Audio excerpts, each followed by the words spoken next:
மட்டற்ற மகிழ்ச்சி உண்டாகிறது. வா, என் அருகில் வந்து உட்கார். உன்னை போலவே எனக்கும் உன்னை காணும் போதும் உன்னோடு பேசும் போதும் மிகுந்த மகிழ்ச்சி ஏற்படுகின்றது.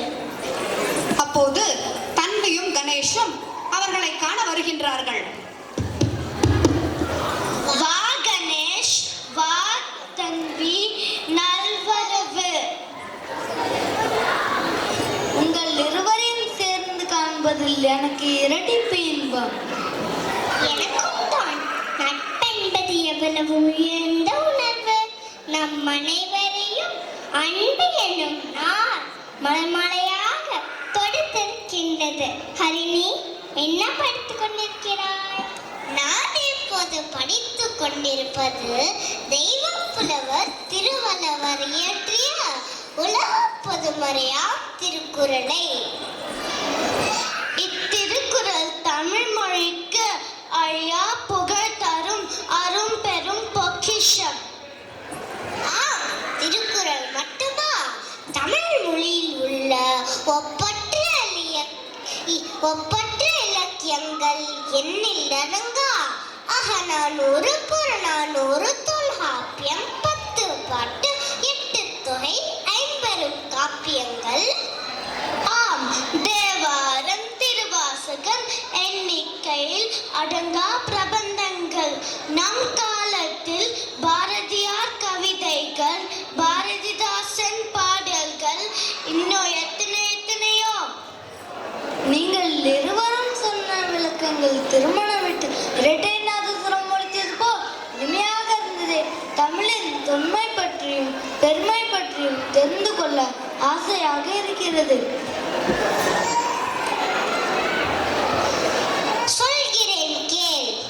2000 ஆண்டுகளுக்கு மேல் பழமையான மொழிகளுக்கு செம்மொழி என்று பெயர். உலகில் வெகு சில மொழிகளே செம்மொழி என்று பெயர் பெற்றவை.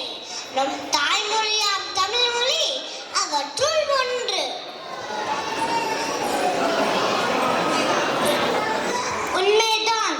நாம் வாழும் இங்கிலாந்து நாட்டின் ஆங்கில மொழிக்கு கூட அப்பெருமை இல்லை. தமிழ் தோன்றி 5000 வருடங்கள் ஆகியிருக்கும் என்று ஆராய்ச்சியாளர்கள் கூறுகின்றனர்.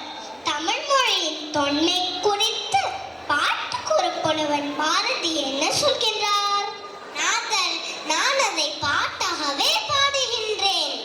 தொன்று நிகழ்ந்ததனை துன்புணர் வீடு சூழ்களை வாணர்களும் இவள் என்று பிறந்தவள் என்று உணராத இயல்பினலாம் எங்கள் தாய், எங்கள் தாய், எங்கள் தாய் என்று தமிழின் தொன்மை குறித்து வியந்து பாடுகின்றார் பாரதியார்.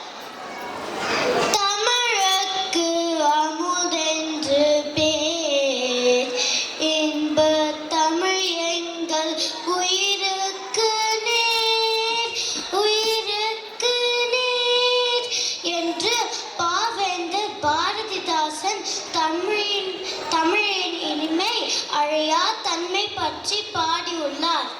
தமிழின் இனிமை பற்றி பாரதியார் என்ன சொல்லியிருக்கிறார்?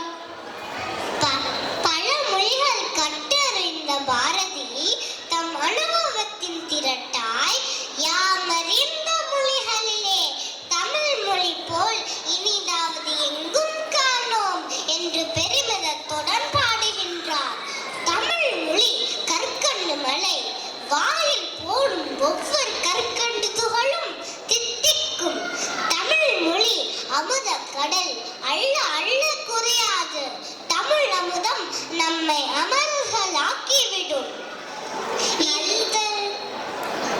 நல்ல இசை பாடலில் இருகுரல் இசைந்து இன்னிசை மழை பொழிவது போல் இருக்கின்றது.